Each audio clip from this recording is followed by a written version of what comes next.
Now, today, we are gonna see the first fanfic of Harry Potter ever posted on internet. Make sure to like and subscribe.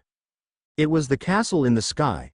If you looked at it, though, you would most likely think it was a castle in the mountains, but it was the castle in the sky, atop of the white, never-moving clouds. But, yes, if you had to be logical, it was on a mountain top, far and high from the normal people and normal castles. It was the day of opening for the Sharadine School of Witchcraft for Girls, the only magic school to begin in August, headed by the renowned headmistress, Madame Juan Tatuli. All the teachers and staff bustled about, making sure everything was perfect, the enchanted brooms sweeping the dusted floors. Some of the brooms became comical and tried to sweep the dirt and dust under rugs, but the school caretaker, Arana Filch, put them in order by threatening to break them in half with her bare hands. Feather dusters dusted the coats of armor that had been covered in dust for 3 months who swiped at the dusters, attempting to rip out their feathers, but Professor Samantha Gooding kicked them angrily as she swooped by like a bat, making them stop.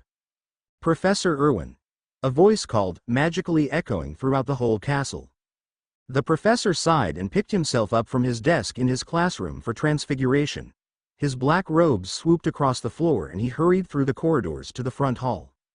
When Professor Irwin emerged in the front hall, he stopped dead. A black-haired woman wearing long, emerald robes, looking very grave and somber, stood at the front door to the castle. Madame Tatuli stood next to the woman, the same look on her face. "Professor?" Irwin asked with a touch of shrillness to his voice. He touched his throat nervously, a habit of his whenever he thought there was something wrong. "Madam?" Professor McGonagall was silent for a moment in hesitation that Professor Irwin did not like at all. "Thomas, I have terrible news." Professor McGonagall was suddenly at a loss for words and looked down. What is it, M? Minerva?" Professor Irwin stammered, knowing immediately that something was wrong. He touched his throat again and stroked it, as he was starting to feel very sick. Professor McGonagall wouldn't look up, seeming both distressed and abashed. Madame Tatuli took a step forward and gulped. "James and Lily Potter are..." "What?" Professor Irwin croaked, his throat suddenly hoarse. "Are dead, Thomas." "What?" Irwin cried, having to steady himself against the old, wooden wall. His knees shook violently. Is this a joke?" he demanded McGonagall and Tatuli sharply, his voice very high. McGonagall looked at him and shook her head. "No, Thomas," she said softly. Who? How?" Irwin stammered, forcing back tears. McGonagall hesitated again. Voldemort, Thomas, it was. Voldemort. There was a pregnant pause, before Professor Irwin spoke. What happened to Harry?" Professor Irwin wasn't very sure he wanted to know, but he knew that he must know, no matter what. "They're dead. Voldemort." He shrieked in his head with malice and grief. "All of them. Even poor Harry," he thought, that is, until McGonagall told him otherwise. That's just it, Thomas. Harry survived." Professor Irwin stared at McGonagall, shaking harder than ever. He survived?" He sank into a chair against the wall and buried his face in his hands. "How could a child survive Voldemort?" We don't know, Thomas. But when he tried to kill Harry, his powers, they just vanished," said McGonagall with shrillness. "He just disappeared. No one knows why." "When did this happen?" Professor Irwin demanded. 2 nights past." "Why wasn't I told this sooner?" cried Professor Irwin shrilly. Everyone assumed you knew, except for Dumbledore." Professor Irwin's eyes flashed with anger. "Of course not Dumbledore," he shouted with a sneer, jumping to his feet angrily. "Why wouldn't Dumbledore know that I didn't know?" McGonagall looked down. "Where has he been taken?" McGonagall didn't answer. "Where has he been taken, Minerva?" Professor Irwin demanded through gritted teeth, his hands in fists, clenched at his side. "To his only living relatives," McGonagall said delicately, watching the professor carefully. "Dumbledore left him on their front step himself. I saw him, and so did our gameskeeper." "Them?" Professor Irwin nearly shrieked at McGonagall. "Damn Dumbledore and you, Minerva. Damn you both," he shouted angrily. The professor gathered his cloaks and hurried down the corridor angrily, deliberately slamming his fist into the castle phantom, who doubled up in surprise. Professor Irwin disappeared into his chambers and wasn't seen until later that night, when the students arrived. He looked very withdrawn and white that night. He didn't even look Madame Tatterley in the face, nor any student or other teacher. He merely watched the ceremony of the first years, who were sorted into the 3 groups of the school by the school fortune-teller, who sat in the middle of the stage of the Great Hall, reading the first year's minds and deciding which group they belonged in, then get up and leave. After that, Professor Irwin stared down at his plate, not eating. He collected stares from the school prefects and the teachers and staff who didn't know what the news of Voldemort's disappearance was doing to him. The other students were all too busy talking to take notice. That night, he didn't look up, but he could feel their stares. Most of all, though, he felt Madame Tatterley's hawk, like yellow eyes burning into his back like the fires of hell. The next day, the whole school was talking about already famous Harry Potter, whispering that he was the one who stopped you. No, who? It was an uproar, since everything had finally been confirmed by the Daily Prophet. Harry Potter, a little boy, had gotten rid of the cruel, infamous you. No, who? Amazing, impossible, outstanding. There was one person, though, at Sharadine, that did not look happy at the news. Professor Irwin. He slammed through the door to his class, startling a group of 5th years who were excitedly talking about the incredible news. Shut up, all of you, Irwin snapped angrily, making them run to their seats. This is a classroom for transfiguration, and you know it. Not for gossiping about Voldemort. The class gasped. Nor his hiatus from society. If I hear the name Harry Potter in this classroom ever again, the person who said it will be expelled, I will see to it myself. Do you understand? The class stared at their professor in horror. Professor Irwin was usually a nice, caring, though strict, of course, person. A teacher never threats students. What happened to him? They all wondered, but didn't speak. They knew that he was dead serious in what he said and they were all afraid to speak. Professor Irwin glared at his students until they all nodded dumbly, still taken aback at his harsh threats.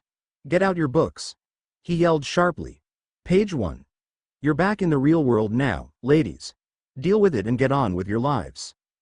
10 years later, after 5 more years of being an all-girls school, Sharadine School of Witchcraft for Girls became Sharadine School of Witchcraft merged, a school for all students, as most were co-ed at that time and still would be, even years and years later. Every year, students had filtered through, always talking about the elusive Harry Potter, who had met him on the street, the next book published with his name in it, who had had the best celebration for him that year, and more, but never, ever in Professor Irwin's distance of hearing, which had seemed to grow sharper and farther every year. Each first-year student was immediately told by the older students to never speak about the subject in Professor Irwin's presence. Older brothers and sisters told their younger siblings tales. That Professor Irwin had tried to expel quite a few students in the first few years after you know, who had disappeared when they said, Harry Potter, but Madame Tatterley had forbidden it just in time to catch Irwin trying to boot the students out the front door of the school. Nobody liked Professor Irwin anymore. He was too hard, snide, and seemingly evil to like. Even his favorite and best students hated him. The teachers all tried to figure out what was wrong, but Irwin wouldn't say a word, nor would Madame Tatterley. Rumors flew through the corridors for years saying that Professor Irwin had been on you know whose side and was upset and angry that he had lost you know who and any time. Now, he'd fly to where Harry Potter was and kill him off on the spot, for revenge. Yet there were many who had to say, even to their dislike of Irwin, that Irwin couldn't have. He was a Gryffindor from Hogwarts and no Gryffindor anyone knew of had crossed over. About 10 years after Harry had made you know who disappear, there was another uproar. Harry Potter was at Hogwarts, a Gryffindor, at that. If anyone had been around Professor Irwin and watched him carefully, they would have seen him go white and would have seen his hands begin to shake, but only few did, and they brought up the rumor of Irwin being on the dark side again, but it was pushed away by all the excitement over Harry Potter. Shush your mouths. Irwin had snapped at his students after he had calmed himself. What have I told you? Never ever speak that name in my classroom. Ever. Do you hear me? It is none of our business. Back to work. Dennison, turn Ms. Fletcher back to human this once or I'll drag you Madame Tatterley's office and have her turn you into a pig. Suddenly, there was word of Harry being the youngest and best Quidditch player and seeker at Hogwarts in over a century, which had caught everyone off guard. Most notably when they heard that he had nearly fallen off his broom. He could have injured himself very badly. Irwin had gone extremely pale once more and snapped at his students to shut up again. But Irwin couldn't stop the uproar when it happened again. Harry Potter had defeated you. No, who again? Professor Irwin had locked himself in his chambers after that. He couldn't have shut his students up if he'd body-bound them. The teachers wouldn't shut up, either. Their faces glowed with pride in the wizard who had once again defeated you. No who, which disgusted Professor Irwin. When he finally came out of his chambers, he'd yelled at his classes. I will expel all of you if you speak that name, and you all. No, I will, by what rumors fly around here. So he has defeated Voldemort once more. I have told you it is none of our business, so be quiet, all of you. And I don't really care if he is your role model, McFly. I forbid that name spoken in this classroom. Everyone knew then suddenly that there was something really wrong with Harry Potter to Professor Irwin, yet they had no true idea of what. The older students could do nothing but stare at their professor and whisper as the school year drew to a close. The first years were dreadfully scared of Professor Irwin, except for one girl, who surprised everyone, especially Professor Irwin, in that same year. Professor Irwin was busy writing a nasty letter in reply to a letter he had just received, when there was a light knock on his office door and a soft said, Professor Irwin? What is it? Professor Irwin snarled, not looking up. It's Anna Winterbourne, Professor Irwin, came a soft called. The door pushed open. Ms. Winterbourne, said Professor Irwin, not looking up from his letter, I didn't say you could come in. Did I? Leave before I look up and you won't be punished. He thought she would leave and didn't look up. Professor Irwin, he didn't reply, his lips curling in anger, but he refused to look up. Professor Irwin, Anna Winterbourne nearly shouted. Professor Irwin jumped, blotting the word, you. He stared at Anna in surprise. Anna Winterbourne took a deep breath and stepped up to her professor. Professor Irwin, I am a half-blood and I have had a few brothers and sisters come through here, and they have told me stories about you. Professor Irwin narrowed his eyes to where they were slits, a normal habit of his when he was angry or annoyed. I have heard them all. Delight me with one, Ms. Winterbourne. Go ahead, but realize, you'll be punished now. Anna glared back at him, shocking him. And the stories I heard were horrible. You suddenly turning cruel, right after Voldemort. To most people's surprise, sir, I can say the name, disappeared, shouting at your students. I heard from my brother James. She didn't notice Irwin flinch. That you actually tried to literally throw students out the front door when they said. Indeed I did, and what is your point, Ms. Winterbourne? Irwin asked sharply. You must know everyone hates you, Professor Irwin. You are not that dumb, I can tell. And you must hate everyone else, but I have to ask. Anna let her words trail off. What? Professor Irwin demanded angrily. Anna leaned in so she could whisper in his ear. Why do you hate Harry Potter? Professor Irwin turned white and stared at the wall in front of him. Anna Winterbourne turned and left, not looking back at him. Rumors ran rampant through the school, everyone whispering about what Anna Winterbourne, a first year, had done to Professor Irwin. He wouldn't leave his chambers and it was a good thing that classes were over, to say the least. Anna refused to say a word to anyone on what she had said and left school with everyone else, still refusing to say a word. She wouldn't even tell her parents who had heard tell of it through owls from parents of other students. Nor would she tell her older sister, the person she was closest to in the world. All she would say was, it's between the professor and me, and none of you have any right in knowing, though, that is, to say the least. She had no real idea herself why Professor Irwin had been so shaken by her words. She had expected him to say he didn't, but he had gone into a sort of shock, and that scared Anna more than anyone knew. Professor Irwin cursed softly as he read the letter. Dumbledore, he mumbled, again. I should just go down to that cursed place and put Dumbledore in his place on this matter. But his psyche put him in his place. Thomas. The boy is at Hogwarts. Dumbledore will do something, you know it. Professor Irwin cursed himself. Of course he would. He snapped to himself. Why wouldn't he? The Professor? Professor Irwin looked up, startled. Why, yes, Anna? The class stared at Anna Winterbourne. It was still shocking that Professor Irwin actually talked kindly, if you will, to a student. They did not know why he was doing it, either. They thought, though, it probably had something to do with what Anna had said to him 3 years before, and being right as they were, if they had known what even Anna didn't know. Professor Irwin had been shaken so terribly by what Anna had said to him, that he was fearful if she pried around enough, she would find something out, so he had decided to be less sharp with her. She was quite bright, he had figured out quickly, top of all her classes. He'd never noticed before, not that he paid much attention to anything like that before. "I think most of us are done with our test, sir," Anna replied, eyeing him closely. Professor Irwin jolted into a straight sitting position. "Ah," he cleared his throat and stroked it nervously. "Yes, you are right. Pass in your papers, class. When the bell rings, you may leave." A short boy timidly approached the desk and nearly threw the test papers onto the desk and did nothing but run back to his desk. Professor Irwin didn't even look at him. He was rereading the letter that had actually come in the middle of class, carried by a large barn owl, who dropped the letter on Professor Irwin's head, surprising everyone. When Professor Irwin suddenly realized everyone was watching him, he jumped up, rolled the parchments, and hurried out of the classroom. Just as he strode out of the door, the class exploded into whispers and he caught someone say, "What has he got there? Do you think it's from you?" "No." "Who?" Professor Irwin ran to his chambers, slamming the door behind him with such force it made the castle echo with its sound. The castle suddenly grew quiet, as if preparing for more slamming from him, as they were very used to. Suddenly, this made the professor very weary. A headache roared in his head like a hammer bashing against metal and he fell onto his bed, shaking from head to toe, white as a sheet.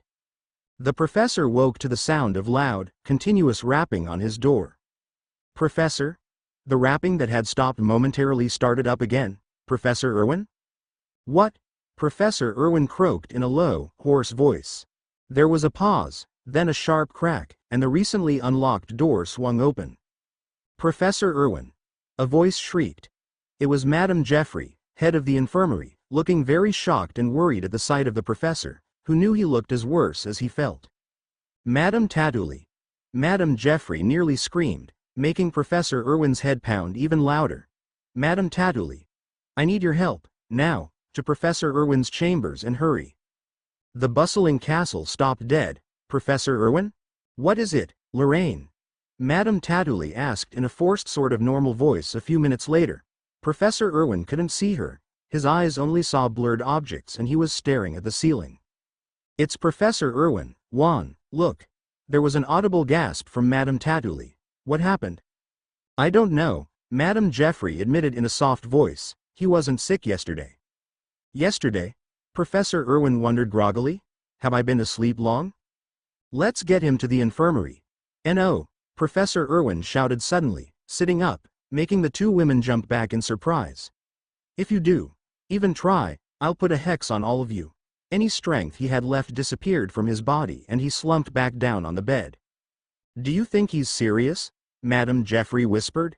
Madame Tatuli didn't answer, just stared at the sick professor.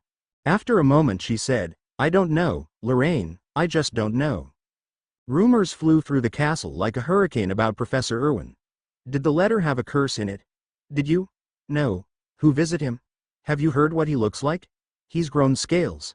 No, he's grown feathers. I heard he threatened to turn Madame Tatuli into a frog with whiskers. No, a dog with feathers. Indeed, Professor was sickly, but he hadn't grown anything but more weary. He refused to eat and threatened to hex anyone who came near him, but never to turn anyone into anything, although he certainly could. That was not an issue. People did stay away, but staff members always watched him around the clock, just in case. Transfiguration was taken over by Madame Tatuli, who would answer no questions concerning Professor Irwin, except that he was sick, and no, he could not have visitors, nor did he want visitors, to answer Anna Winterbourne's question. One day, late at night, Madame Tatuli was sitting in a chair across the room from the sleeping Professor Irwin, watching him. "He even shakes in his sleep," she marveled sadly. Professor Irwin was on his side, facing the wall, curled a bit, and shook as if he was living in the Arctic with no blanket or fire to warm him. Professor Irwin had always been complained about. Many teachers had demanded her why she hadn't fired him, and she would say he was a good teacher, just bad with people. She also loved him as a sister loves a brother and knew in her heart she could never fire him, even if her life depended on it. He was a good teacher, The other teachers couldn't argue that, for everyone he ever taught had, at least, good transfiguration skills, but bad with people? That was an understatement. He hated people. From Harry Potter to Madame Tatuli to Dumbledore himself, the most renowned wizard of the world, next to you. No. Who was not renowned, obviously, for goodness. Professor Irwin, Madame Tatuli said softly, trying to blink away her tear-stricken eyes, I know you won't like this, but I will have to contact Dumbledore. Professor Irwin squeezed his eyes shut and did not reply. She didn't know he was awake. He slept so much during the day it was nearly impossible for him to sleep at night. After Madame Tatuli left to get Professor Yuri for the next watch patrol, Professor Irwin let himself go and began to cry. When he started, he felt he never want to quit. The professor cried himself to sleep and woke up the next morning to his chambers bright with light. He blinked and closed his eyes slightly to see. A man stood over him, his sparkling blue eyes looking at the professor carefully with concern and worry, yet a twinkle of amusement was clearly there. You are up now, I see, the man said softly, stroking his long beard. Professor Irwin looked away from the man. I knew you would come. Madame Tatuli said it last night, but I did not know when, though I should have known, immediately, I dare say. You are sick, Thomas, you should not speak. Not speaking brought you here, Professor. Irwin shouted suddenly, sitting up, and pointing an accusing finger at the man. Professor Dumbledore sighed. Also, your constant letters for 14 damned years, students whispering his name, rumors about me being on the dark side. The boy arriving at Hogwarts, his being sickly, his defeating Voldemort again and again. What do you think this did to me, Albus? Professor Irwin yelled. Dumbledore sighed again, but it was quite obvious he didn't have an answer. Stop sighing. Professor Irwin shouted. I know what you are thinking and I am not pathetic. No matter what you or Minerva or Juan or anyone thinks. He slumped back suddenly, exhausted. Of course you are not pathetic, said Dumbledore with surprise, raising his eyebrows. I was not thinking that. What were you thinking, then? Professor Irwin snarled with malice, glaring at Dumbledore angrily. He didn't wait for an answer. Get out.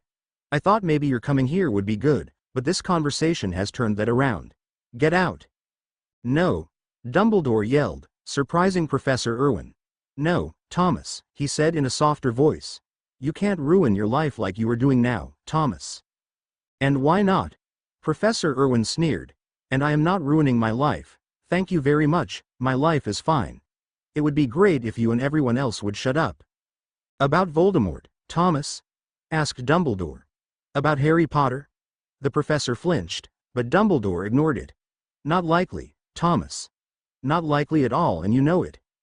And so what if I do? I've managed at least a little serenity in my life.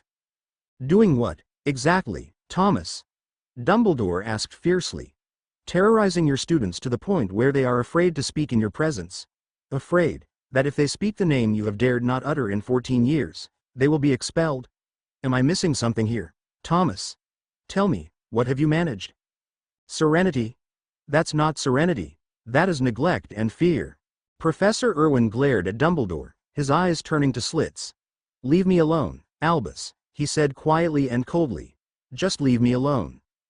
Dumbledore lifted his spectacles to eye Professor Irwin, then left the room, closing the door behind him. Default chapter title out in the hall, waited Madame Tatuli. I will bet the whole school felt that argument, Albus, she said with an edge to her voice. Juan, you know he must do it. Madame Tatuli glared at Dumbledore and nodded coldly. Do you somehow not think I know that, Dumbledore? She demanded. But I will not blackmail him to do that, do you understand? I cannot without a guilty, nor torn heart tell him I will fire him because of what he must do. Neither will I force him, though both my brain and my heart say I should, but I shall not and will not. Dumbledore sighed and looked down. Of course not, but Juan, believe me, he will become more withdrawn and hateful if this is not done, and then, he let it sink into Madame Tatuli. Then, you will have to fire him. Madame Tatuli shut her eyes for a moment, then nodded. Yes, I know, Albus. What if? Dumbledore sighed and shook his head. I do not know. He has had so much happening to him, both of them, that I am not even sure any of this will work out. But to hear? He'd lock himself away and never come out. He needs to be in a place where he can't lock himself away. Give him some time, Albus. For the sake of both of them. All right, but if too much time passes, yes, said Madame Tatuli sharply, glaring at him again. Fine. Professor Dumbledore left her in the hall and went out the front door, smiling half-heartedly at the students and staff who stared at him as he walked by. He went back to Hogwarts, but not telling even Professor McGonagall of the circumstances. Madame Tatuli looked through the grate that was in the door to Professor Irwin's chambers. He was sitting up, his face buried in his hands. The next day, Professor Irwin gathered himself and walked to class, though rather carefully, as his knees still shook. It was the middle of the first class, so the halls were empty, with only the ghosts about, along with Arana Filch, but unlike everyone else, the professor knew how to stay away from her, and even her dog. Cornelia, who sniffed the halls, catching students in the act nearly identical to Arana's brother, Argus, and his cat, except for the fact all four of them hated each other. Professor Irwin entered his classroom and the class silenced. Madame Tatuli dropped her book, landing with a thud on the floor. Professor Irwin? She asked, blinking in surprise. Madam, said the professor, giving her a slight nod, and a look that meant that he wanted her out. She understood immediately, and, with giving him a look that he knew meant see me later, she strode out of the room. The student's eyes went from her to Professor Irwin, who walked to the front and picked up the book the madam had dropped. He glanced at the page on the nearest student's desk and flicked his wand, making the book suspend in air, the pages turning until it was on the right page. Really, he sneered, glancing at the page number again, I'd have thought the madam would have gotten you farther. He sighed irritably. Mark my words, you'll forget whatever she taught you. When you are taught by me, you never forget. The class stared at him in amazement and confusion as he sat down at his desk with another, irritable sigh. Professor Irwin glanced at them. What is it? Am I growing werewolf fur? One of the many rumors I have heard a lot more. Smith. He snapped. Delight me with a new one. The boy, Jackson Smith, trembled as he spoke. Sir, I. You have not heard any? Well, my absence must have been boring for you all, then? Professor Irwin sneered, narrowing his eyes. So, since this is nearly just the beginning of the year, is there anything I should know that everyone else knows and I don't? The class exchanged looks, then a small boy in the middle row raised a trembling hand.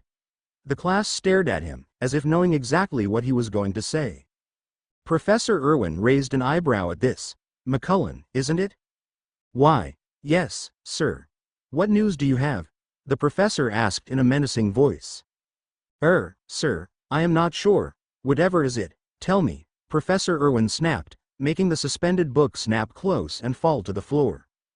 Harry Potter went to Azkaban, the boy said quickly and shrilly, burying his head in his arms, as if preparing to ward off the professor from biting his head off and expelling him. What? The professor sputtered, nearly falling out of his chair and turning white as a sheet, for at least the 10th time in the last few days.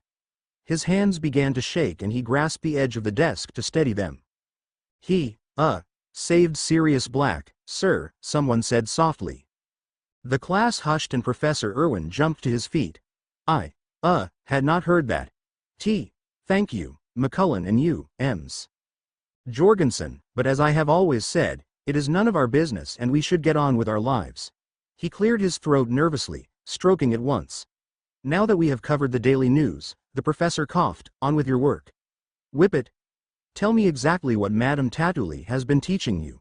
I hope it has not been blasphemy, or I will have to teach you the lesson over. After the day was out, Professor Irwin hurried to his chambers, slammed the door behind him, locking behind him. He sat down on his bed and put his hands on his head. Azkaban? Sirius Black? Is the boy insane? There was a sharp tap on his door and he looked up. An owl was at the grate, flapping hard, as it pushed in a large envelope. In green lettering it read, Professor Thomas Patrick Irwin Sharadine School of Witchcraft Mountain Top Cloud Castle Dungeon Chambers Alone. Professor Irwin stared at the envelope in hatred. Damn you, Dumbledore! He shouted angrily, clenching his fists and gritting his teeth. He didn't move from his bed and narrowed his eyes at the letter. The letter stayed in its place on the floor that night. Professor Irwin did not bother to see Madame Tatuli. she would have probably lectured him, and he didn't want nor need a lecture, in his opinion. At breakfast, Professor Irwin scrawled a note to Dumbledore, saying, "It is asinine of you to keep writing me letters, Professor Dumbledore. It would be prudent and wise of you not to do this. Leave me alone." Signed, Professor Thomas P. Irwin. He folded the letter and gave it to his owl, who flew away, with the whole school watching it until it disappeared from sight.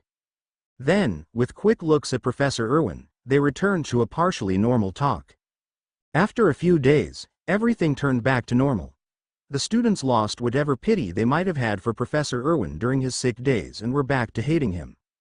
Professor Irwin, indeed, was acting normally, or it seemed that way to everyone else, snapping at everyone, yelling and bellowing, glaring at his students, and threatening. When he was alone, though, the professor would stare at a wall for hours, ignoring the letter that he had since picked up and put on his chamber desk. About 5 days after he returned on the job, he was eating a small, quiet breakfast at the head table when the morning mail arrived.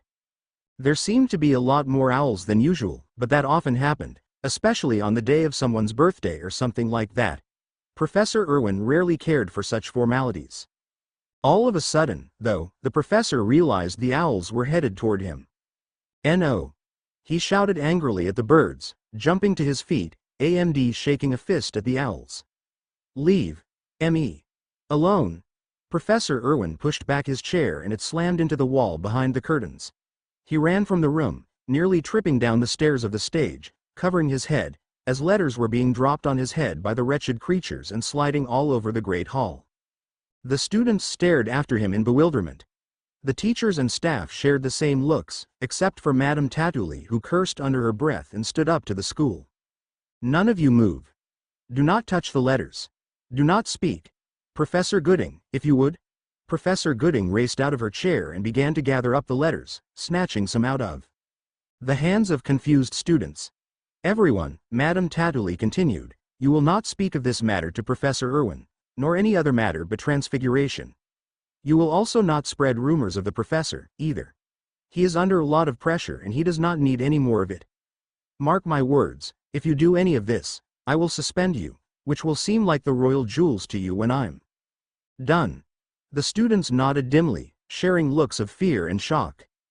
After breakfast was over, Anna Winterbourne was the center of attention, though she tried desperately to run from her accusers. "What did you say to him? What did you do to him? You know what's going on. Tell us or we're going to Tatuli. Tell us, Anna." Someone actually pointed a finger at her and called her you know who, which made Anna blow up, scaring people half to death. "If you ever dare call me Voldemort again, I will see to it that you burn in." "All of you," snapped Professor Williams, looking very angry and grave, as he appeared in front of them. "You will leave this corridor this instant. Go to class. And you will shush your mouths. What I heard will get you suspended. Go on, before I tell Madame Tatuli." The students ran to their classrooms, but the fourth years moved more slowly, staring at each other and Anna, who walked far behind everyone, her head bowed in conflicted thought. Professor Irwin was already in his classroom, the letters strewn all over the desk. The class stared, but dared not utter a noise. Their professor suddenly jumped to his feet, scooped up all the letters, threw them into the trash can, and with a flick of his wand, lit them on fire with a boom, to the shock of the class. Transfiguration does not use fire, but I felt this was a time for a change of atmosphere, Professor Irwin told his class coldly, glaring at them with malice gleaming in his dark eyes. "Take out your books and begin reading chapter 13. I am particularly disgusted with your lack of effort." He spit in the trash can, making the fire rise in the air at least 6 feet with a sharp crack. At the end of the day, Madame Tatuli's voice called through the school. "Staff meeting for all teachers. Please meet in the staff room for a discussion." The school hushed. Classes are dismissed early for this meeting. Professor Irwin walked out behind his students and hurried to the staff room, however, being the last one there. The teachers all watched him with looks of anger, fear, and confusion. "Oh, no, Juan," Professor Irwin said in a shrill, angry voice. "No. Don't you dare leave here, Thomas," Professor Williams said in a cold voice. "What are you going to do about it, Orloff?" Professor Irwin sneered. "You aren't like some teachers, Thomas," Professor Gooding said slowly, ignoring Professor Irwin's last comment. "You are one of the best, we know that, and one of the best wizards in the world, but it's just. It's just what? Professor Irwin snapped angrily. That I'm mean? That I'm sharp? That I'm strict? That I produce some of the best students ever? He narrowed his eyes. Or is it that I'm me? You aren't you, Professor Gooding shrieked angrily, jumping up, disgusted and angry. Look at yourself. Compare yourself to 15 years ago. You look 30 years older now. You never eat, you are always angry, and forbid, I have no idea why, and it's none of your business. I don't care if you're concerned or angry. Don't you realize at all that none of it hits? It bounces off like a balloon, Professor Irwin shouted fiercely. All balloons come down sometime, Thomas, Professor Lur yelled back. Shut up, Alan. Don't tell him to shut up.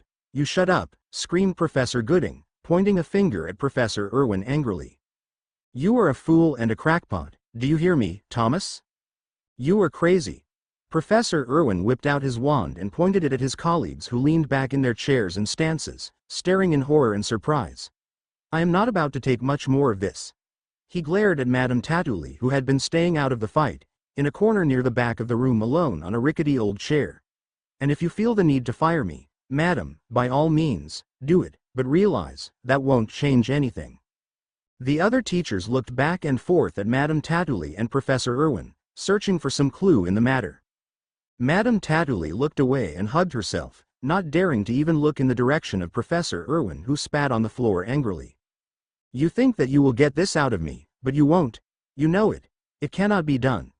You are the fool, Madame Tatuli. No matter what Samantha or any of them say, Professor Irwin said softly and coldly. You stop this now, madam. I will not change my mind on this matter, and you know it. This isn't about the students or us anymore, Professor Williams whispered. Professor Irwin glanced at him. I doubt it ever was, Orloff. Then what was it about? Madame Tatuli shrieked suddenly, jumping to her feet. I told Dumbledore that I was not going to blackmail you or force you, but, for the sake of yourself, look in the mirror for once, Thomas. You age every day, you have no friends, you have no life, except, of course, to terrorize your students. And I agree many of the ones you have taught are some of the best, but you bully them. That's how they learn, and that is not righteous. Teaching. And what are you doing now, Juan? Terrorizing, threatening, bullying. But you do not have the strength to get through me. I have my shell, no point in denying it, I dare say, and it helps me. It protects me from people like you and Minerva, and Dumbledore, who all of you seem to think is the knight in shining armor who you must all worship and listen to with the greatest respect, or Voldemort will get you. In the real world, you idiots, you must realize that you should not obey his every caprice and go on with your own lives that should not be worshipping him. And you will all stop terrorizing me this instant, or I swear, on my dead brother's grave, that I will kill myself so I will not have to listen to your protests, mockeries, and blackmail. Madame Tatuli and all the other teachers stared in shock and confusion in everyone's case but the madams. At Professor Irwin and Madame Tatuli whispered, this has gone way too far, Thomas, all of it, please stop, now. Professor Irwin turned on his heel and stormed out of the room and ran to his chambers. He snatched up the beige envelope, ripped it open, and read the letter enclosed in it. Professor Irwin, Thomas, I knew you would not destroy this letter. I know you. Included in this package is exactly what was in the letters you received by owls, that I will bet you probably destroyed. No matter at all, I say, but please, I beg of you, read at least a portion of what is enclosed. It will do you good, perhaps, whatever your decision. Sincerely yours, Albus Dumbledore. The professor threw the letter to the side angrily and ripped open the rest of the envelope. Papers flew out and Professor Irwin picked them up, reading everything carefully, his eyes widening in surprise. It was a timeline, well, in a way. There were detailed to sketchy accounts of what Harry had been through for 14 years. His birth, his parents' death, a summary of the letter given to the Dursleys. Curse them, Professor Irwin thought angrily. To detailed accounts of Harry's encounters with Voldemort, etc. To grades, fights, detentions, and so much more, Professor Irwin was overwhelmed. He jumped to his feet and flung open the door of his chambers, making it crash against the wall with a large boom that made windows shake and clatter. He hurried out the front door, grabbing his broom on the way out, and mounted his broom on the front step. He flew off as fast as he could. oblivious to the yells and screams from his colleagues and students out windows, the front door, and the grounds, staring after him in shock and confusion and fear. The air was deadly cold, but Professor Irwin didn't feel it. All he felt was determination and anger as he flew onward and onward until he had reached his destination. Professor Irwin landed at the front door of the castle on one foot and knocked on the door 3 times. He looked out at the grounds. The forbidden forest was right on the edge of the grounds. And he could see 2 red-headed boys being dragged away from it by a giant and smiled a bit, remembering old times. The door opened slowly and Professor Irwin slowly turned his head, his eyes looking very evil and piercing, and his black robes flapping slightly in the wind. He would have been considered Voldemort himself if he hadn't a noble history. "Pr. Professor Irwin?" Professor McGonagall faltered, staring at him. Professor Irwin nodded, but didn't take his eyes off her, giving her a hard, cold stare back. "I have come to see Professor Dumbledore," he said softly, yet still with the hardness of determination. "He is not here at the moment," McGonagall replied crisply, seeming reluctant to let him in the castle. "What did you wish to speak to him about?" "Isn't it obvious?" "No, it isn't, Thomas. You have many reasons to come here, some of which endanger the students and staff here," McGonagall replied in a cold voice, glaring at him menacingly. A girl that had come up behind McGonagall stopped dead to listen. "What could my reason be then?" "For, Thomas, I have no idea," McGonagall said sharply, "but stories told."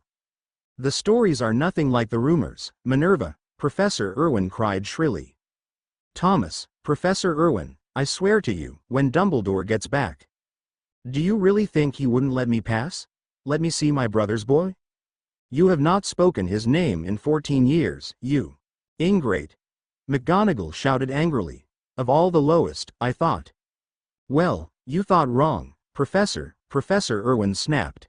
Suddenly, a loud group of students came around a corner and stopped at the sight of Professor Irwin and McGonagall. McGonagall turned to them and said sharply, "Get out of here. This is a private conversation. You, too, Ms. Granger. Off with you all, now." Everyone hurried away, not daring to look back. The blood drained from Professor Irwin's face. "Hermione Granger," he croaked, staring after the girl in amazement. "Of course, you know that," McGonagall snapped, turning to him. "Dumbledore sent you those packages, which I personally thought was foolish, because who knew and knows what you'll do. Oh, do shut up, Minerva, and let me pass, when Dumbledore gets." "Like hell, Minerva. You were the one to bring the news to me of my dead brother's child's fate and now, I am not allowed to see him?" Professor Irwin shouted angrily, glaring at McGonagall with malice. "You've never seen him, liar," Professor Irwin spat. "I saw him when he was born." "Do you think he'll remember you?" McGonagall demanded shrilly. "He doesn't even remember his dead parents and you think he'll remember you? You are a foolish man, Thomas. I have had enough insults today. Thank you very much, Minerva, and I don't appreciate any of it." Professor Irwin cut McGonagall off from speaking. "And furthermore, I never said I thought he'd remember me, I said I had seen him. 14 years ago." McGonagall cried angrily. "Does that matter?" Professor Irwin shouted. "He's my blood. I don't care if he has the blood of Godric Gryffindor himself in him. I will not let you pass," McGonagall yelled fiercely. Professor Irwin narrowed his eyes angrily until they were slits. "What is going on here?" asked a sudden, sharp voice. A man appeared out of the shadows and approached Professor Irwin and McGonagall. When he could see Professor Irwin clearly, his eyes flashed with hatred. "Severus Snape," Professor Irwin said coldly, glaring at him. "Thomas Irwin," came the reply with a mirror of coldness. "Hackled any good students lately?" "Thomas," Professor McGonagall warned. "Why, yes, in fact," Snape sneered. "His name is Severus." "Both of you," McGonagall said angrily, pushing them away from each other. "I have had it with both of you. The feud ends here."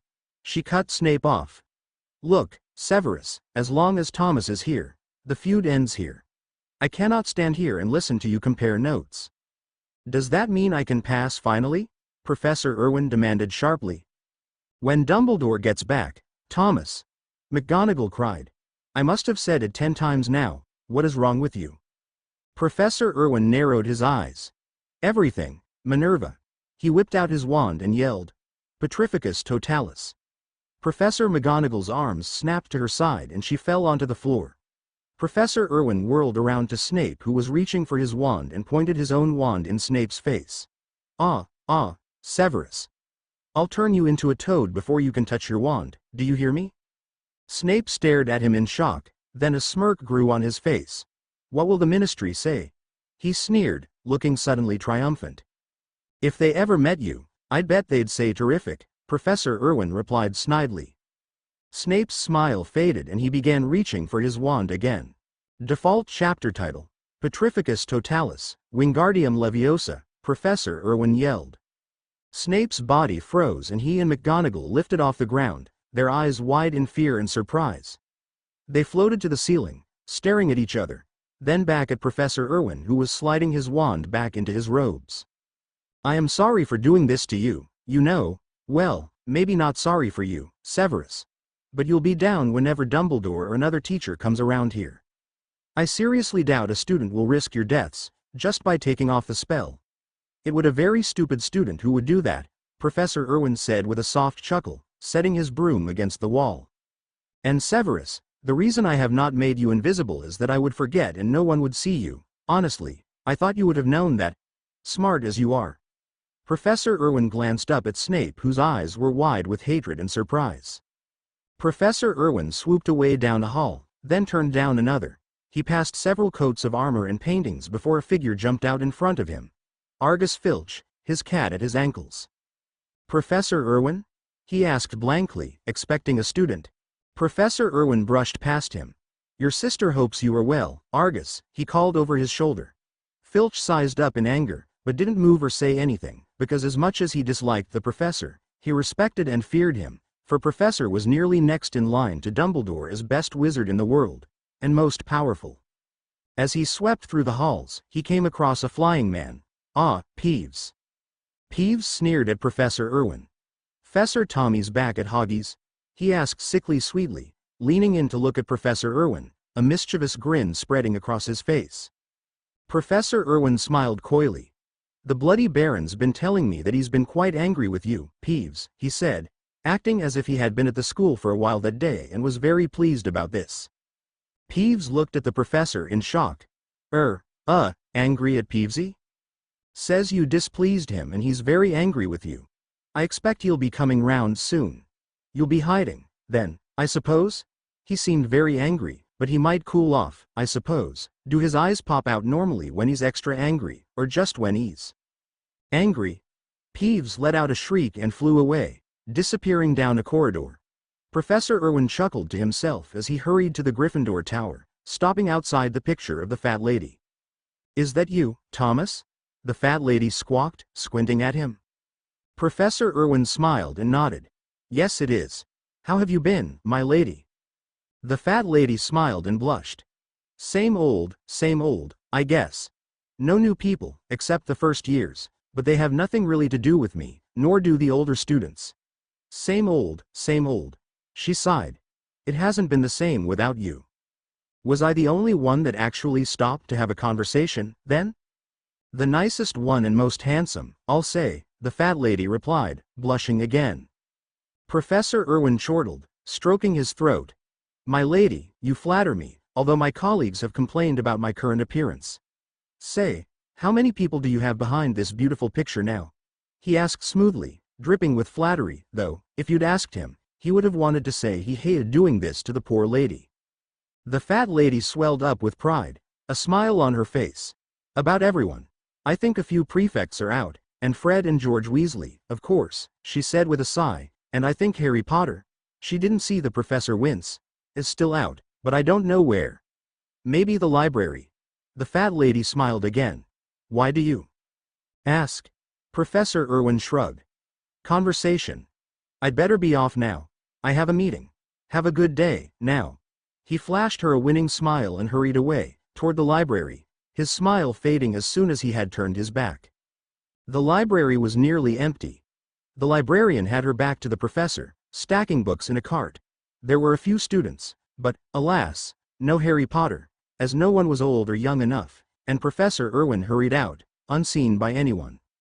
It was quiet in the halls, until soft footsteps began to echo in the hall. A small boy with mousy brown appeared at the end of a corridor, fidgeting with his camera. He didn't see Professor Irwin until he was 5 feet away from him. "Oh, sorry, sir, I didn't see you," the boy said. "Quite all right, of course. I am looking for someone. Are you a Gryffindor?" "Yes. A 3rd year," the boy said with pride. "Who are we looking for?" "Someone by the name, Patter, I think it was," the professor replied delicately. "Patter? Oh. You're talking about..." All students returned to their house common rooms immediately. Professor McGonagall's voice called through the house, magically magnified. "I'd better go." The boy chirped cheerfully, yet still with a tinge of worry. He hurried down the corridor to the Gryffindor tower. Professor Irwin cursed angrily, shaking a fist. Someone had come and seen Snape and McGonagall. Already, he mumbled a few words, disappeared from sight, and hurried to the staff room, following a small man in quickly. "What is going on, Professor McGonagall?" a man asked. "Professor Lupin, everyone, there is something going on that..." "What, Minerva?" Snape demanded angrily, jumping up from the table, clenching his fists. "Besides Irwin showing up and body binding us, then suspending us in air, leaving us to be found by Binns and Flitwick. What, besides that, is going on?" "I will tell you, Severus," said a grave voice. Everyone looked to the door. Dumbledore stood in the doorway. He closed the door behind him and sat down at the table. Snape looked around at everyone, then sat back down.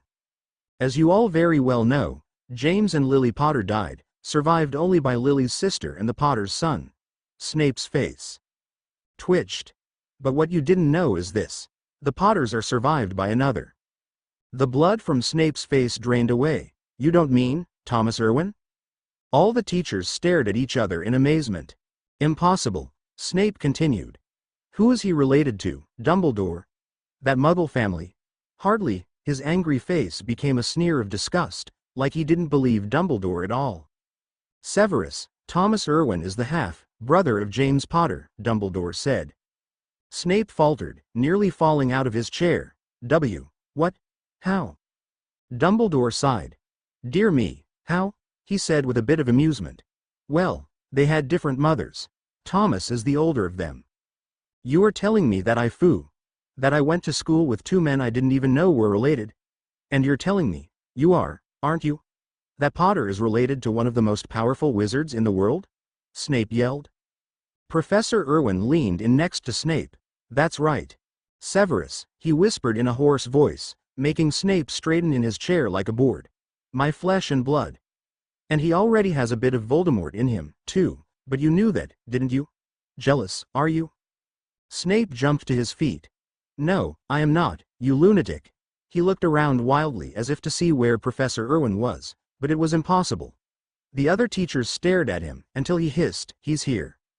"Thomas," Dumbledore said suddenly in a loud voice, "show yourself." Professor Irwin chuckled mockingly from across the room, making the teachers swivel around in their seats. "Not likely, Albus. I may have been taught by you, but I am not your slave anymore." Dumbledore's eyes narrowed slightly and he sighed. "Thomas. You really think you can convince me, don't you?" Professor Irwin sneered. "I mean, come off it, old man. You can't convince everyone anymore. There was bound to be someone who didn't listen to your every whim." "Thomas Irwin, if I could see you, I would slap you," McGonagall snapped. "But I can see you and I can turn you into a snail, so I advise you hold your tongue, Minerva," Professor Irwin said calmly. "Hold my tongue." Dumbledore gave her a look and she fell silent. "Thomas," Dumbledore began, "for ages I have been trying to convince you to come to Hogwarts to meet Harry, but you have refused every time. Why now?" "Other matters first, Albus. The Dursleys are the boys' only living relatives." Dumbledore looked at the table. "I thought you would be too distraught." "So you handed him over to them?" Professor Irwin snapped angrily, snapping into view, and pointed a finger at Dumbledore accusingly. "He would have been better off with Severus. I have only read things they have done to him and I was furious. How dare you even think you have the right?" There was a sudden knock on the door and it was pushed open. Professor Irwin recognized her slightly. "Madame Pomfrey?" McGonagall asked with a slight edge to her voice. "All this yelling is going through the castle and it's giving Potter a headache and that's the least of his problems," the woman snapped in Dumbledore's direction, narrowing her eyes at Dumbledore, as if blaming him. "What is wrong with him?" Professor Irwin asked, his voice suddenly shrill, touching his throat. Madame Pomfrey glared at him. "He's sick and I doubt it's any of your business, anyway. What is your name?" she demanded sharply. "Thomas Irwin." Madame Pomfrey stared at him. Thomas Irwin, half-brother to James Potter, uncle of. Madame Pomfrey just stared at him. "Thomas." Professor Irwin swung his head around. "Albus," he said coldly in response. "To finish our conversation." "The conversation has barely begun, you twit," Professor Irwin yelled. He snapped his head to McGonagall. "Don't even try. Anything, Minerva. You may not know it, but I am a lot faster than you," he said coldly, turning back to Dumbledore. "Thomas, please, if you will listen to me. Listening to you is pointless, Dumbledore. And furthermore, back to the original conversation, what gives you the right to ship my brother's boy to people you knew would hate him? Who you knew wouldn't give him a life other than near slavery? Who would break his leg to stop him from being a wizard? Who would lock him up to stop him? Minerva warned you about them. You should have known anyway, since you seem to know everything," Professor Irwin sneered angrily. "You, sick. Thomas," Dumbledore suddenly yelled, making everyone jump in surprise. His eyes burned with blue fire. "I know it. You know it. Everyone knows it. How many people have told you to look in the mirror? How many have to? While I was in London, I got a flock of owls from Madame Tatuli. Scared out her mind. That you're going to kill yourself so you do not have to undergo all this. When you know you have to. You have not even spoken the boy's name in 14 years. Personally, this subject bores me. I have heard it dozens of times, and that doesn't seem to be enough, does it?" McGonagall yelled angrily.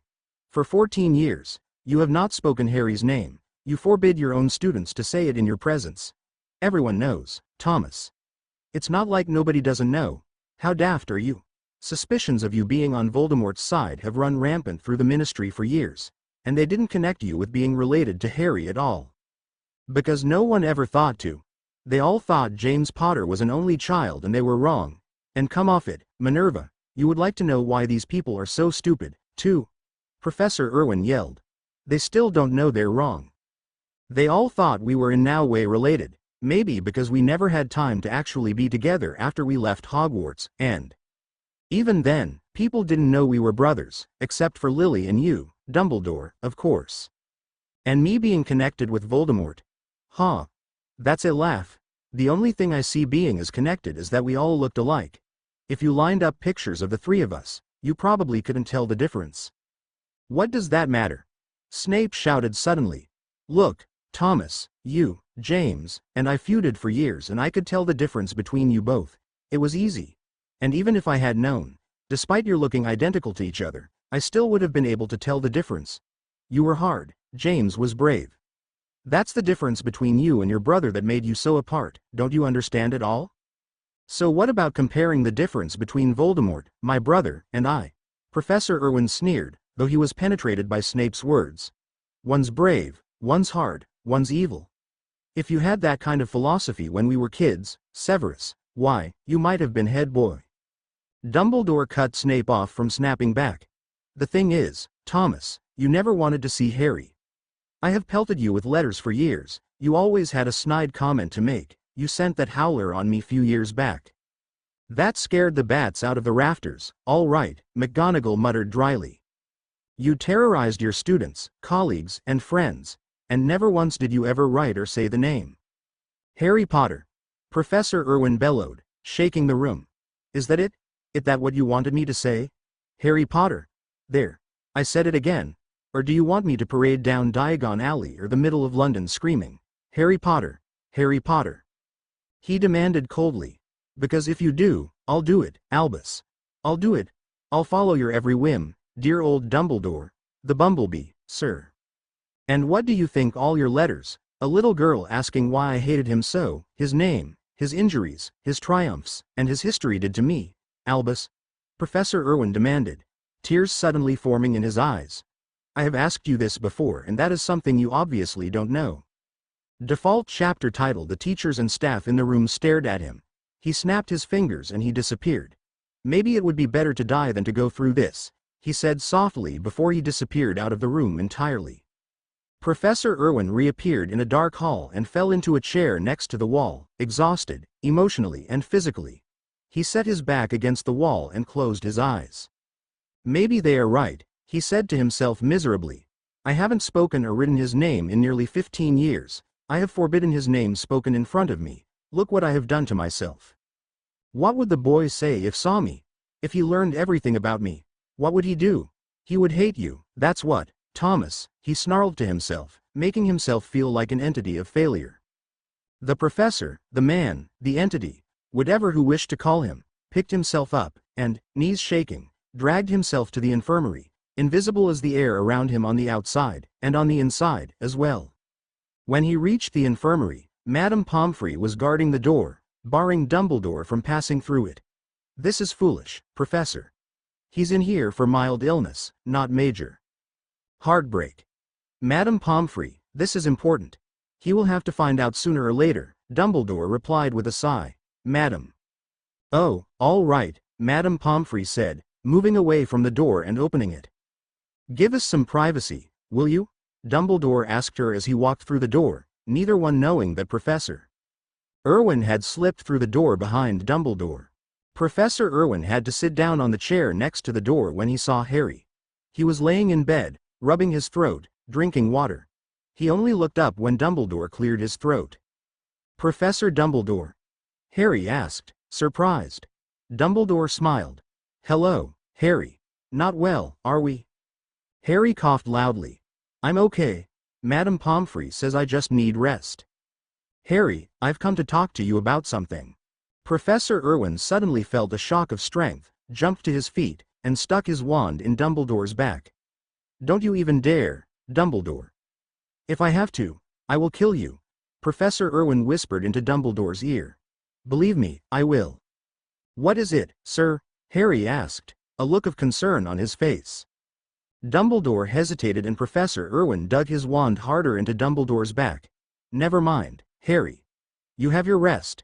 He moved carefully away and Professor Irwin took away his wand.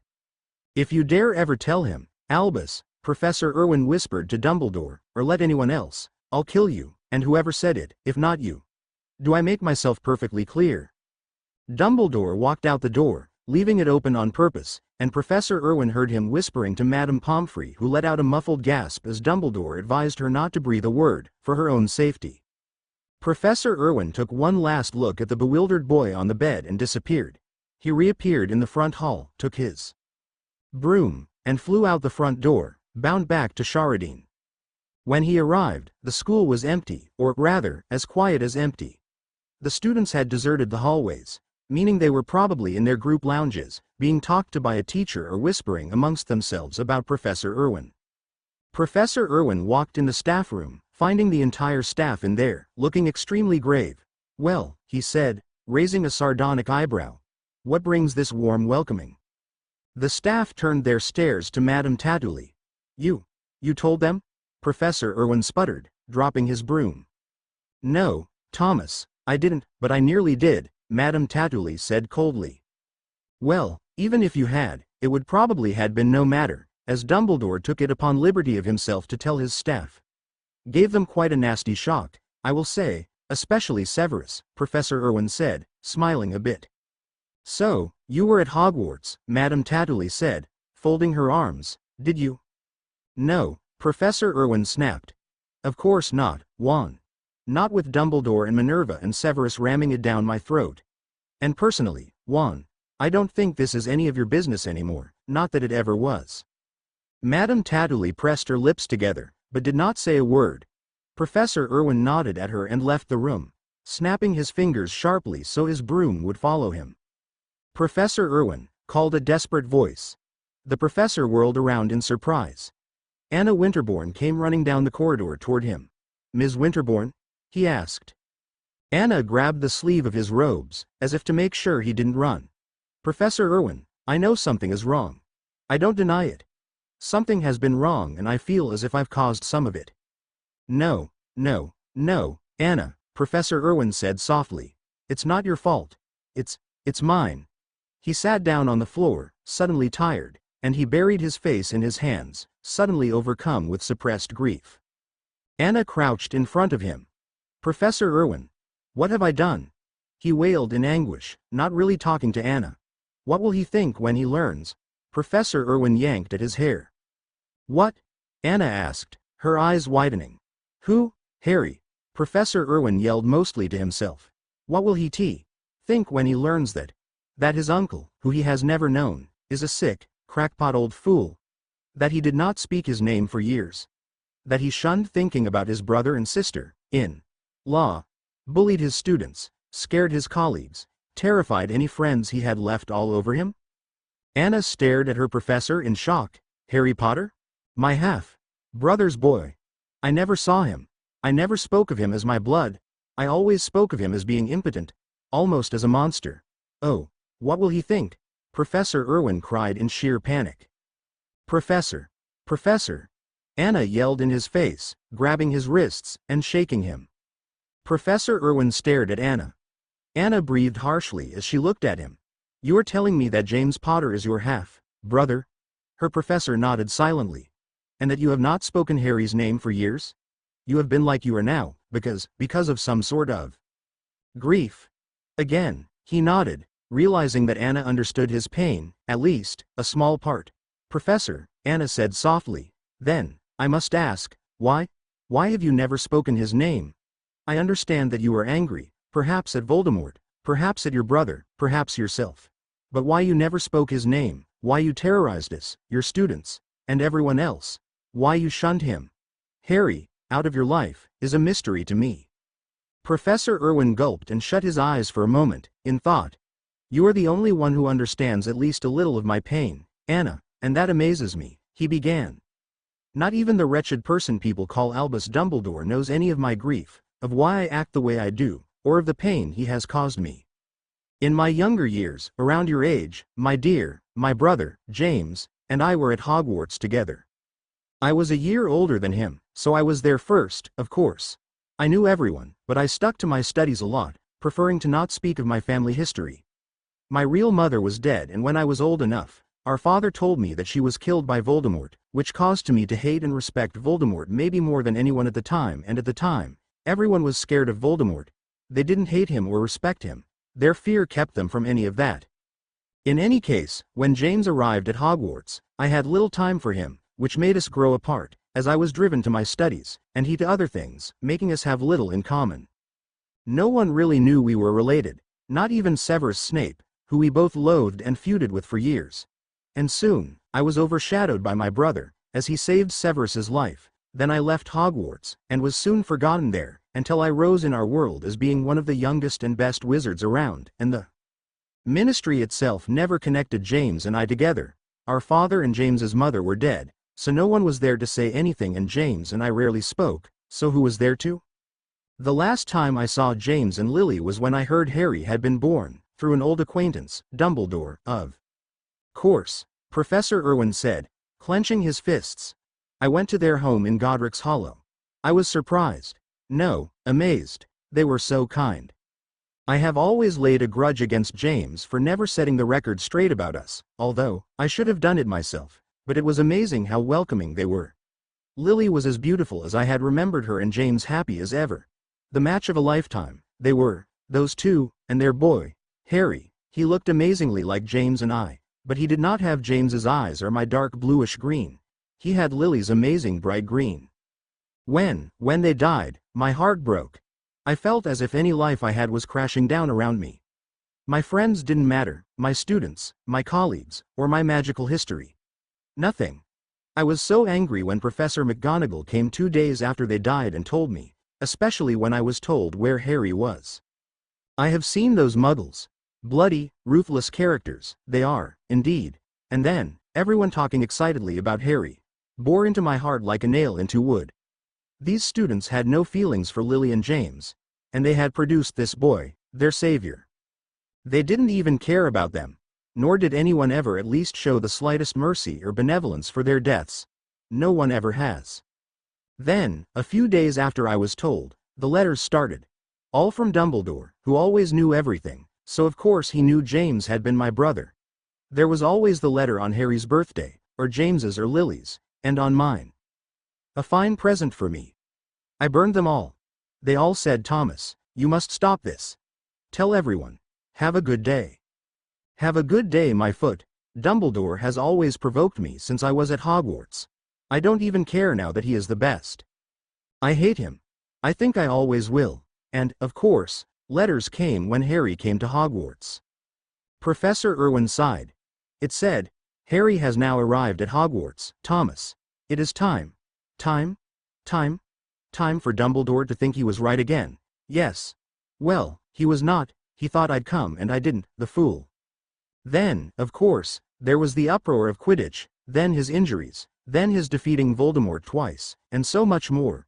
And among all that, the rumors of me being connected with Voldemort and hating Harry, which made me nearly die. Anna, he said softly. Anna gulped.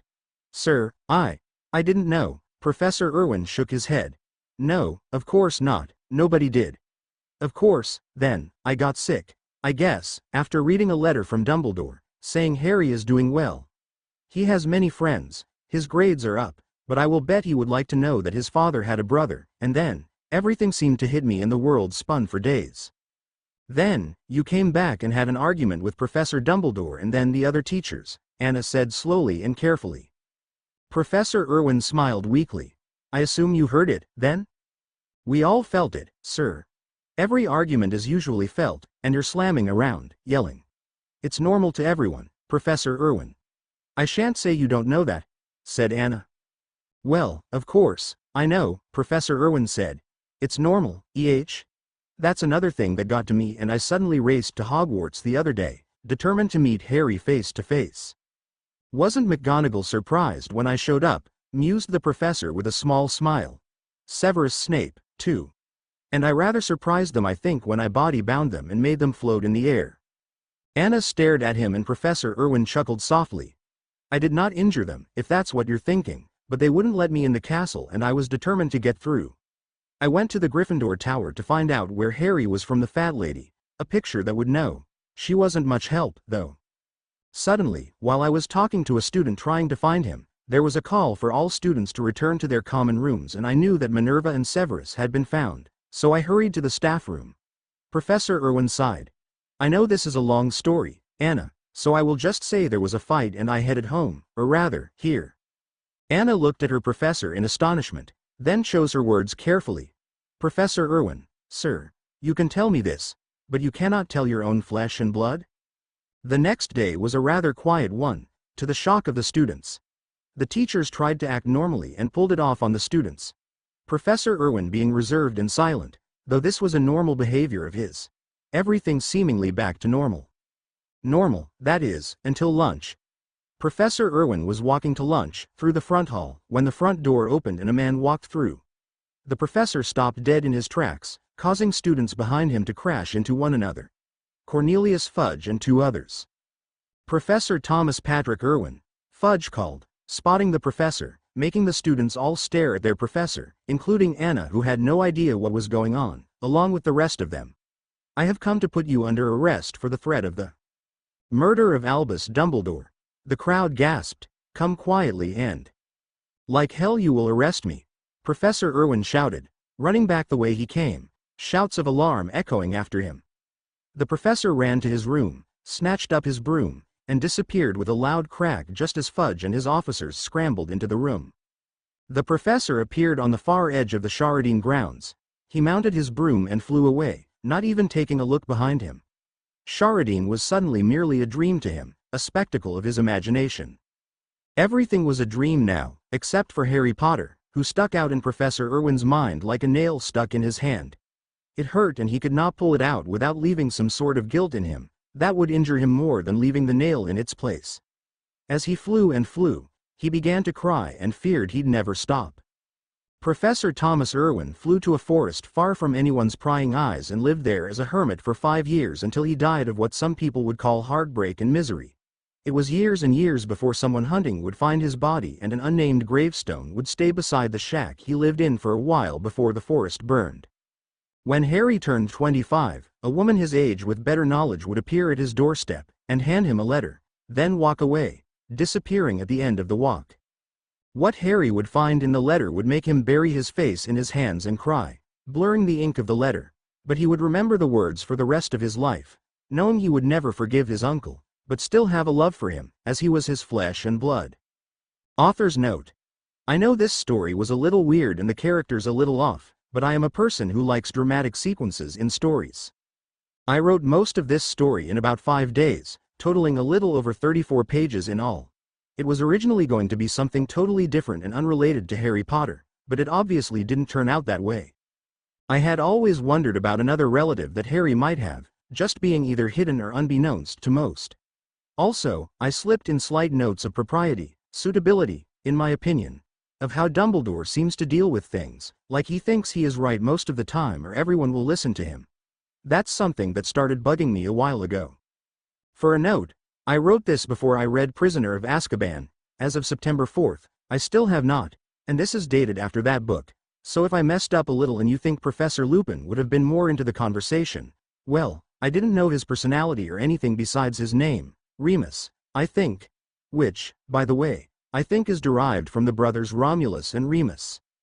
Oh, and as of September 9th, aka the 9th of September 99, I read Harry Potter and the Prisoner of Azkaban. I actually wish Harry had gone to Azkaban. Sigh. I didn't like the book too well, to admit to you all who read this. Also, the first paragraph of this story was referring to a picture of this very interesting castle. You can visit my site where you can actually see the picture. A link to my page is in my bio area. Visit it, please. Whines a bit, then shuts up. Smiley face. In any case, I hoped you enjoyed the story. It's my first fanfiction ever. Gypsy.